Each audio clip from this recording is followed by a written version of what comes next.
Friends, you're here with me, Jen the Taxidermy Witch, and we are reading Chapter 3 in Scary Stories to Tell in the Dark by Alvin, Schwartz, and Stephen Gammell. So, I also wanted to show you, this is the necklace that I got as a gift from my friend Maggie, and it is the bloodstone with copper wire, and it's so beautiful.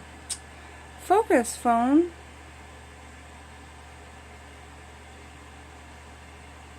So, it's gorgeous. Thank you so much. Okay, so we're also adding in a Fae offering to this. I'm doing a crumpet, which is very special, and I've heavily buttered it, and then I put cinnamon on it, and then I put hibiscus flowers, okay? And after I do this reading, I'm going to go out and give it to the Fae. I've made a new cuppa, a British cup of tea. What do you guys use for your English breakfast? I use PG Tips. I'm not a fan of Tetley's. And if I'm on a health kick, I do organic English breakfast by choice. It's really good. Okay, let's light a candle and then do some reading.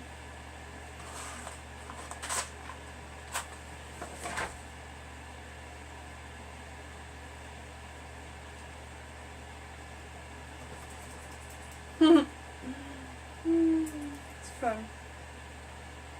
Okay, you guys. So we're on to chapter 3 of the Scary Stories book. And the first one doesn't have any... Oh, no, it does. It's called the Hearse Song. If you guys know how to read music, tell me, because I would love to know how that goes. And here it is. Did you ever laugh as the hearse goes by?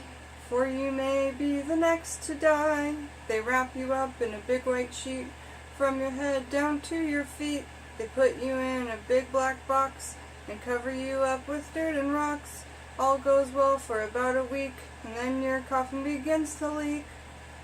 The worms crawl in and the worms crawl out. The worms play pinochle on your snout. They eat your eyes, they eat your nose, they eat the jelly between your toes. A big green worm with rolling eyes crawls in your stomach and out your eyes. Your stomach turns a slimy green, and pus pours out like whipping cream. You spread it on a slice of bread, and that's what you eat when you are dead. That's just how I've always sung it. I would be so interested to see how you guys have always sung it. So that was the Hearse Song. And I actually think that that would be a beautiful tattoo. That hearse is gorgeous. Gorgeous. Like, that would look cool, kind of like up the back of your leg, driving up or something, or, I don't know, in the same exact size on my lower back or something. I have some room on my back. Okay. Because a lot of these tattoos I've been inspired to get even since I was a kid. Okay, the girl who stood on a grave. This has got to be one of my favorites. And here is the graphic that goes along with the picture. I've always thought it'd be a cool tattoo.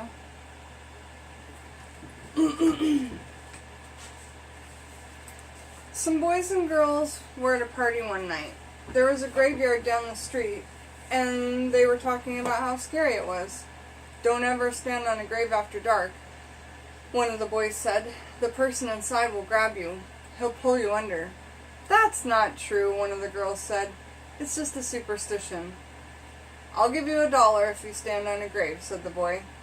A grave doesn't scare me, said the girl. I'll do it right now. The boy handed her his knife. Stick this knife in one of the graves, he said, then we'll know that you were there. The graveyard was filled with shadows and was as quiet as death. There was nothing to be scared of, the girl told herself, but she was scared anyway. She picked out a grave and stood on it. Then quickly she bent over and plunged the knife into the soil, and she started to leave, but she couldn't get away. Something was holding her back. She tried a second time to leave, but she couldn't move. but she couldn't move. She was filled with terror. "Something has got me," she screamed, and she fell to the ground. When she didn't come back, the others went to look for her. They found her body sprawled across the grave. Without realizing it, she had plunged the knife through her skirt, and the knife had pinned her to the ground. It was only the knife that held her. She died of fright. I love that story. It's always grabbed onto me. You know, no pun intended. Alright. This one's called The New Horse. And it's got quite a comical illustration to it.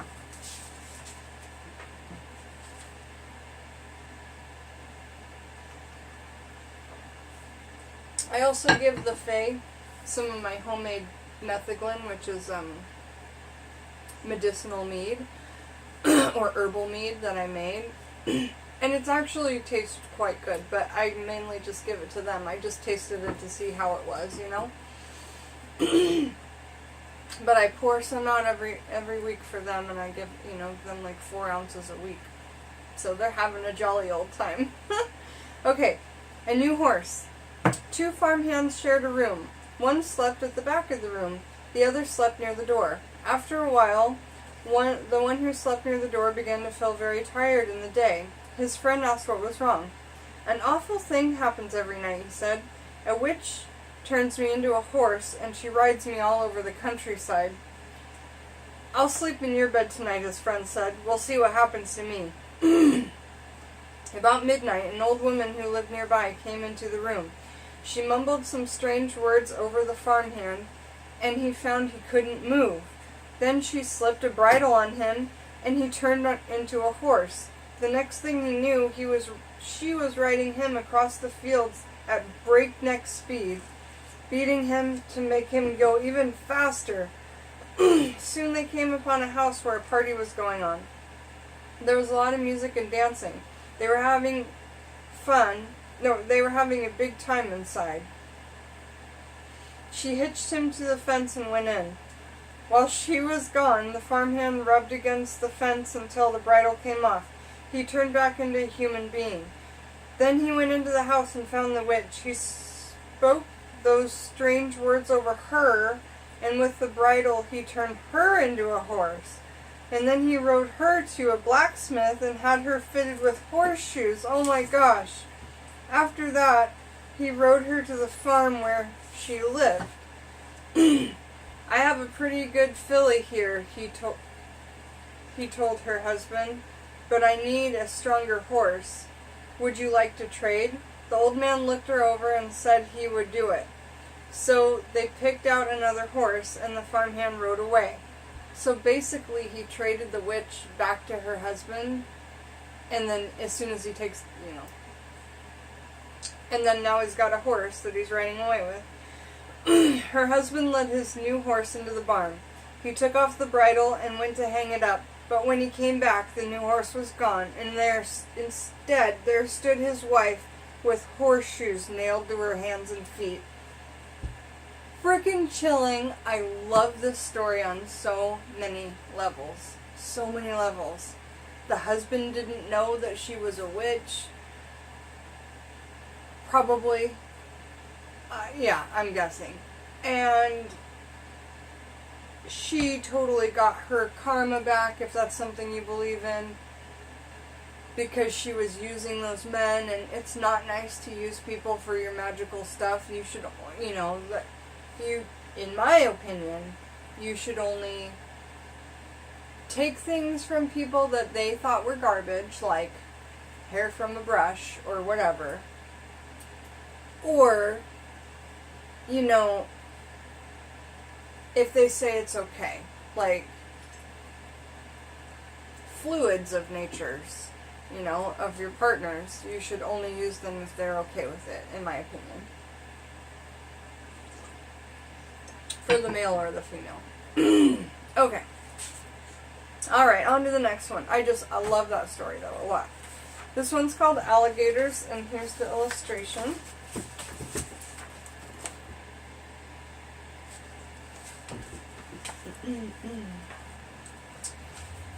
A young woman in town married a man from another part of the country. He was a nice fellow, and they got along pretty well together. There was only one problem. Every night she'd go swimming in the river. Every night he'd go swimming in the river. Sometimes he would be gone all night long, and she would complain about how lonely she was. This couple had 2 young sons. As soon as the boys could walk, their father began to teach them how to swim, and when they got to be old enough, he took them swimming in the river at night. Often they would stay there all night, and the young woman would stay home all by herself. After a while, she began to act in a strange way. At least, this is what the neighbors said. She told them that her husband was turning into an alligator, and that he was trying to turn their boys into alligators. Everybody told her there was nothing wrong with the man taking his son swimming. That was a natural thing to do. And when it came to alligators, there just weren't any nearby. Everybody knew that. Early one morning, the young woman came running into town from the direction of the river. She was soaking wet. She said a big alligator and 2 little alligators had pulled her in and tried to get her to eat a... She said a big alligator and 2 little alligators had pulled her in and tried to get her to eat a raw fish. What? I had to reread it because I was like, am I reading that right? They were her husband and son, she said, and they wanted her to live with them. But she had gotten away. The doctor decided she had lost her mind, of course, and he had her put in the hospital for a while. After that, nobody saw her husband and boys again. They just disappeared. But now and then a fisherman would tell about seeing alligators in the river at night. Usually it was 1 big alligator and 2 small ones. But people said they were just making it up. Everybody knows there aren't any alligators anywhere around here. Good one. This one is called Room for One More. This is the illustration.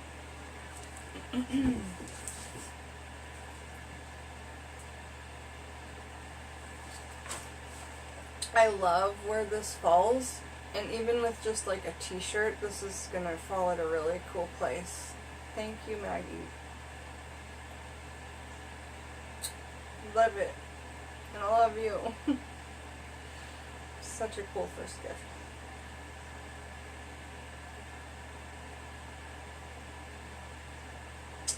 Tea.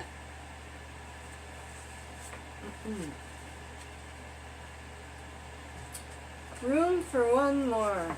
A man named Joseph Blackwell came to Philadelphia on a business trip. He stayed with friends in a big house they owned outside the city. That night they had a good time visiting, but when Blackbell went to bed, he tossed and turned and couldn't sleep. Sometime during the night he heard a car turn into the driveway. He went into the window to see who was arriving at such a late hour. In the moonlight he saw a long black hearse filled with people. The driver of the hearse looked up at him. Blackwell saw his queer, hideous face and shuddered. The driver called to him, "There is room for one more." Then he waited for a minute or two and he drove off. In the morning, Blackwell told his friends what had happened. "You were dreaming," they said. "I must have been," he said, "but it didn't feel like a dream." After breakfast, he went into Philadelphia. He spent the day high above the city one of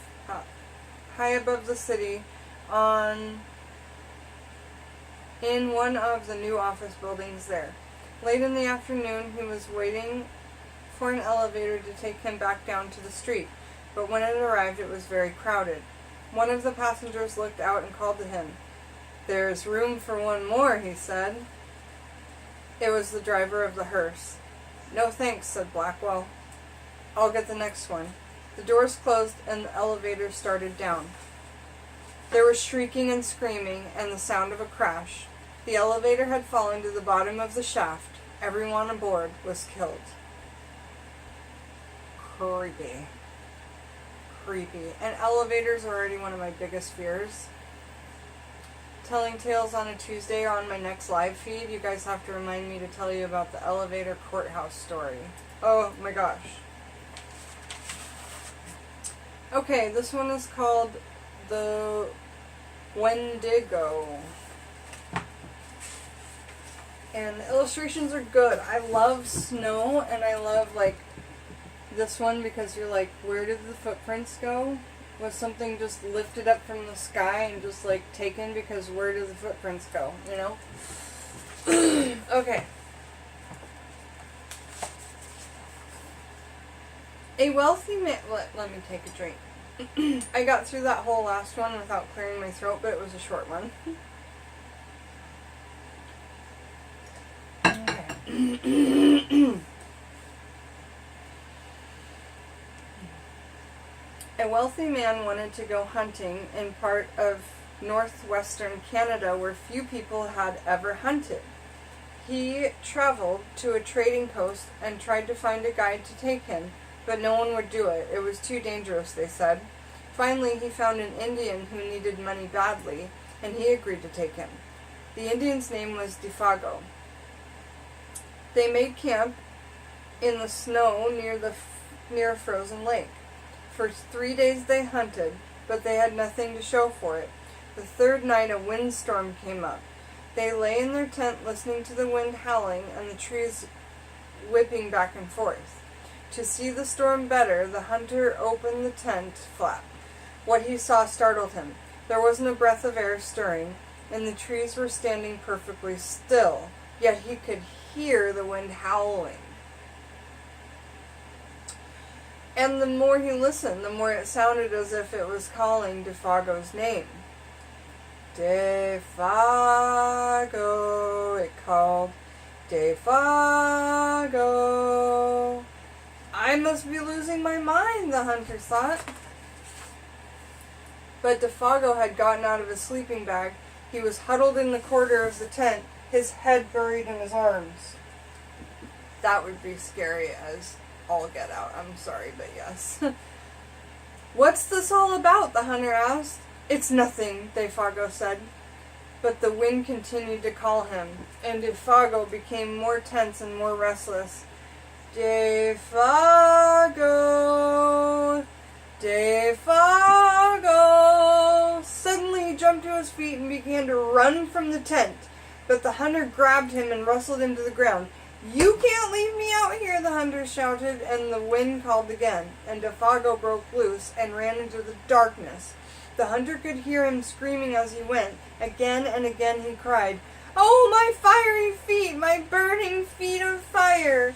Then his voice faded away and the wind died down. At daybreak, the hunter followed Defago's tracks in the snow.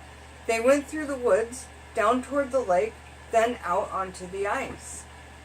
But soon he noticed something strange. The steps Defago had taken got longer and longer. They were so long no human being could have taken them. It was as if something had helped to carry him away. It was as if something had help him to hurry away. The hunter followed the tracks out to the middle of the lake. But there they disappeared. At first he thought that Defago had fallen through the ice, but there wasn't any hole. Then he thought that something had pulled him off the ice into the sky, but that made no sense. As he stood wondering what had happened, the wind, why wouldn't that make sense that something picked him up? I would say that would make the most sense. As he stood there wondering what happened, the wind picked up again. Soon it was howling as it had the night before. Then he heard Defago's voice. It was coming from up above, and again he heard Defago screaming, "My fiery feet! My burning feet!" But there was nothing to be seen. Now the hunter wanted to leave that space as fast as he could. He went back to camp and parked. Then he left some food for Defago and he started out. Weeks later he reached civilization. The following year, he went back to hunt in that area again. He went to the same trading post to look for a guide. The people there could not explain what had happened to Defago that night, but they had not seen him since then. Maybe it was the Wendigo, one of them said, and he laughed. It's supposed to come with the wind. It drags you along at a great speed until your feet are burned away, and more of you than that. Then it carries you into the sky and drops you. It's just a crazy story, but that's what some of the Indians say. As far as Indians, they mean Native American Indians. Yeah. Native Americans. La la la la. That's what the Indians say. A few days later, the hunter was at the trading post again. An Indian came in and sat by the fire. He had a blanket wrapped around him, and he wore his hat so that you couldn't see his face. The hunter thought there was something familiar about him. He walked over and asked, "Are you Defago?" The Indian didn't answer. "Do you know anything about him?" No answer. He began to wonder if something was wrong, if the man needed help, but he couldn't see his face. "Are you all right?" he asked. No answer.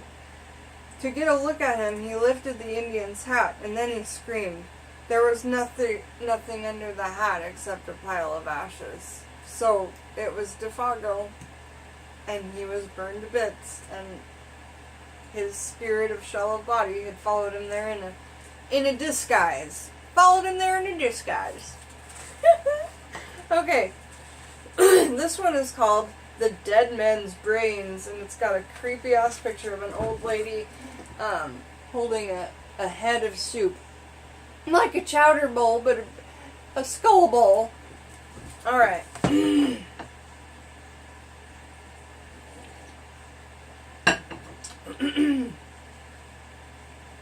The Dead Man's Brains. This scary story is a scary game that people play at Halloween. But it can be played whenever the spirit moves you. The players sit in a circle in a darkened room and listen to a storyteller describe the rotting remains of a corpse. Each part is passed around for them to feel. In one version, a player is out if he or she screams or gasps with fright. In another version, everybody stays to the end no matter how scared they get. Here is the story. Once, in this town, there lived a man named Brown. It was years ago, on this night, that he was murdered out of spite.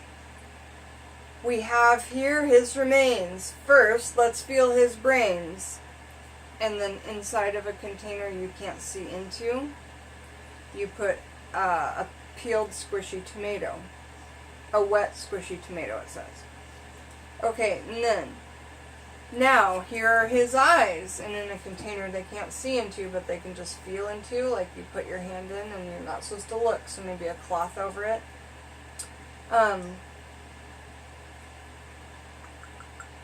So his brains are the wet squishy tomato. Now here are his eyes, still frozen with surprise. 2 peeled grapes. It really does feel like 2 eyeballs, you guys. So weird. This is his nose. A chicken bone. We've got those.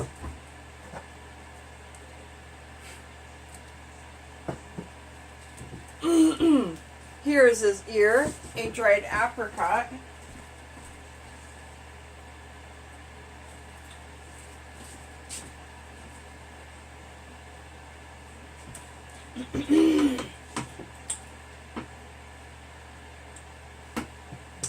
And here is his hand, a rotting flesh and bone, a cloth or rubber glove filled with mud or ice.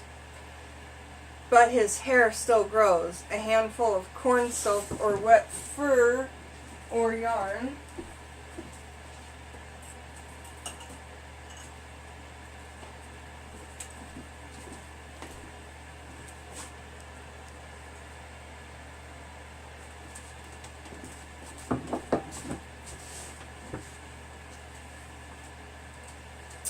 And his heart still beats now and then, a piece of raw liver.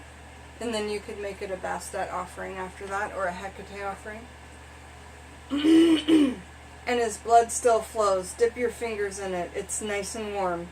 A bowl of ketchup thinned with warm water. That's all there is, except for those worms. They are the ones that ate the rest of him. A handful of wet cooked spaghetti noodles. And now we've just got one last story. Okay, so it's called May I Carry Your Basket, and I think it's also about a witch.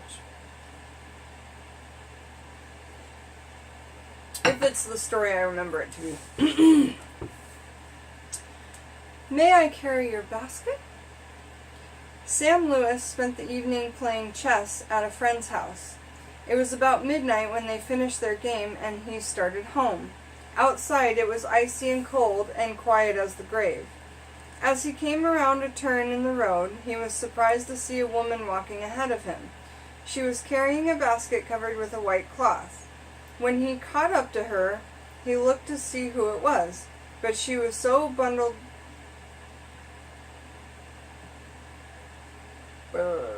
She was carrying a basket covered with a white cloth.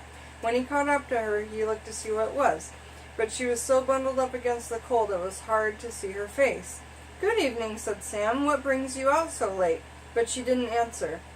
Then he said, "May I carry your basket?" She handed it to him. That's funny. She wouldn't say anything, but she hands him her basket. Okay. A bit of a weird one. "That's very nice of you."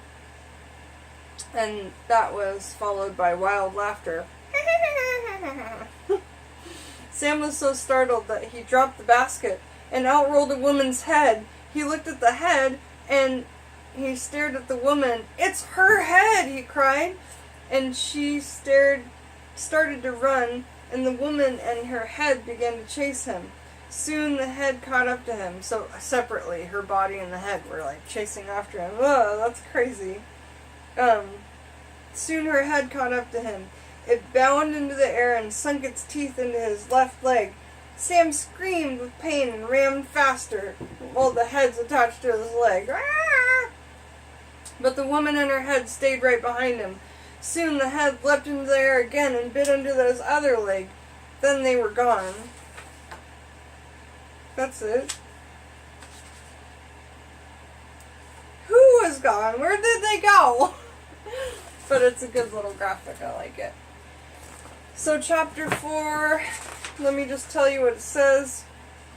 Some good little creepy thing there. And it says, other dangers. I think there's 2 chapters left, and then there's not much left, you guys. 1 or 2 chapters. 2 chapters left. The last one are funny stories, and this is the last one of scary stories. Most of the scary stories in this book have been passed down over the years, but the ones in this chapter have been told in the recent times. There are stories that young people often tell about dangers we face in our lives today, and this was in the 80s. Okay? And it starts with the hook, so that's a cool one. Okay, guys. We'll finish this book pretty soon, so excited about that. And thanks for joining me for another episode of Reading Scary Stories by Alvin, Schwartz, and Stephen Gammell. If you're enjoying this, let me know in the comments. Love this so much. Love, love, love. Bye, guys. Have a beautiful evening.